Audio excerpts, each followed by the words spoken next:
Caesars Entertainment, one of the world's largest casino resort operators, is set to host the Super Bowl of climate change denial this month at its iconic Caesars Palace in Las Vegas.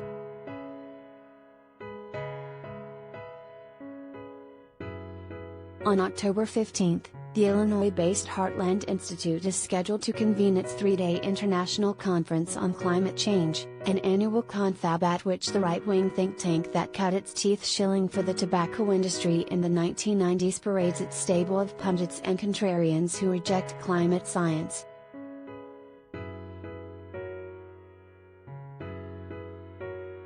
This year's event, dubbed the Great Reset, Climate Realism versus Climate Socialism, will dive headfirst into the conspiracy that world governments are simply using climate change to control people's lives.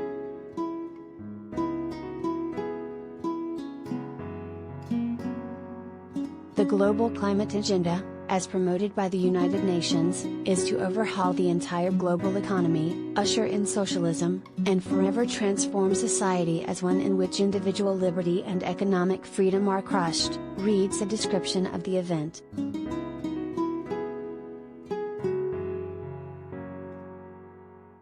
The list of keynote speakers is a who's who of the denial movement, including William Happer, the retired Princeton University physics professor who served as an advisor to President Donald Trump and has declared Earth is in the midst of a CO2 famine, Myra Nebel, director of the right-wing Competitive Enterprise Institute who led the Trump EPA transition team and was a key figure in Trump's decision to withdraw the U.S. from the historic Paris Climate Agreement, and Steve Milway, a former cigarette and coal lobbyist who also served on the Trump EPA transition team.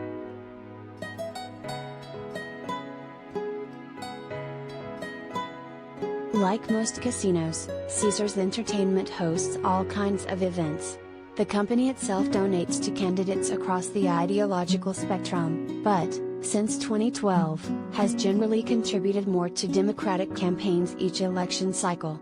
But the Heartland event runs counter to the $25 billion casino giant's own corporate pledges on climate change, which includes using the methodology prescribed by United Nations scientists to design plans to eliminate planet heating emissions throughout its supply chain.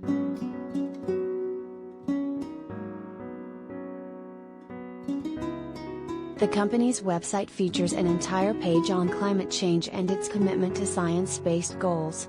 On it, the company touts its climate leadership and says it is committed to developing science-based climate targets and dedicated to collaborating with other organizations to advance industry-wide and overall corporate climate leadership.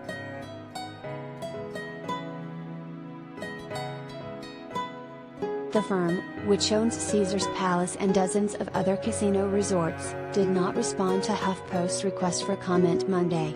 But less than 2 months ago, the company pulled the plug on a conference it was set to host in Las Vegas on behalf of a group that espouses the French conspiracy known as QAnon.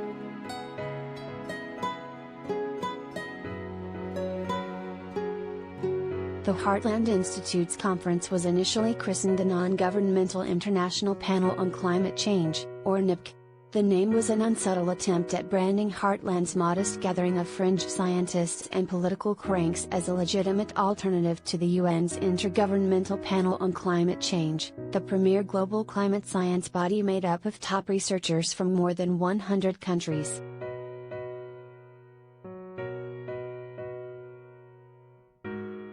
Heartland's hardline climate denial may have filled its coffers throughout the early 2000s as oil and coal companies pumped money into its campaigns to harass scientists and confuse the public over what accumulated carbon does to the atmosphere. But by the early 2010s, even ExxonMobil Corporation, one of the fiercest opponents of climate science, stopped giving Heartland money.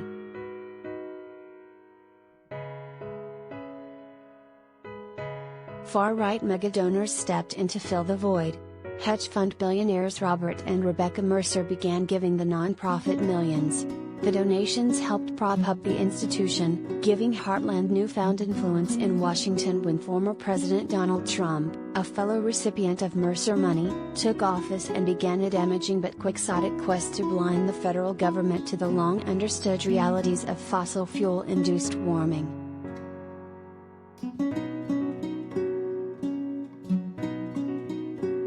Still, it didn't take long for the group to wither under fresh scrutiny.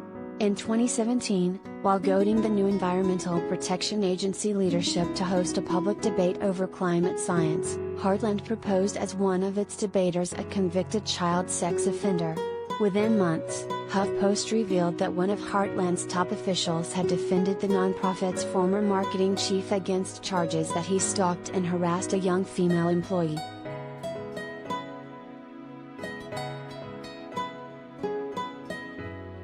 In 2019, the once ascendant think tank retreated back into its ideological fortress, denying HuffPost and other major news outlets press credentials to cover that year's conference, held at the Trump International Hotel in Washington, D.C. HuffPost won't be getting any credentials for this conference, Heartland's Jim Lakely wrote at the time. You can watch the live stream if you want to cover it.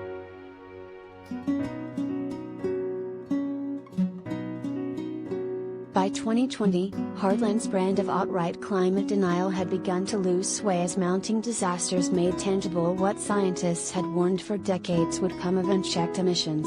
It attempted to win back relevance by plucking from obscurity a German teenager who, with her blonde hair and serious tone, superficially offered deniers their own version of Greta Thunberg, the Swedish teen whose climate protests inspired a global movement.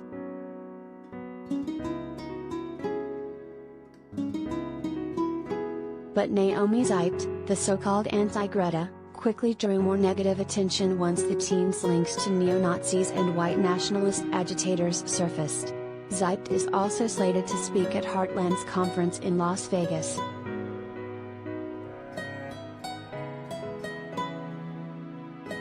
By the end of winter 2020, Heartland laid off at least 10 staffers amid worsening financial woes.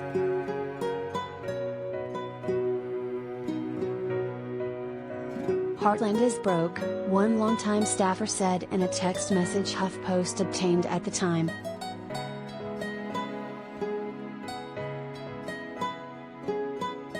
Tickets for Heartland's event at Caesars Palace go for $250 per head.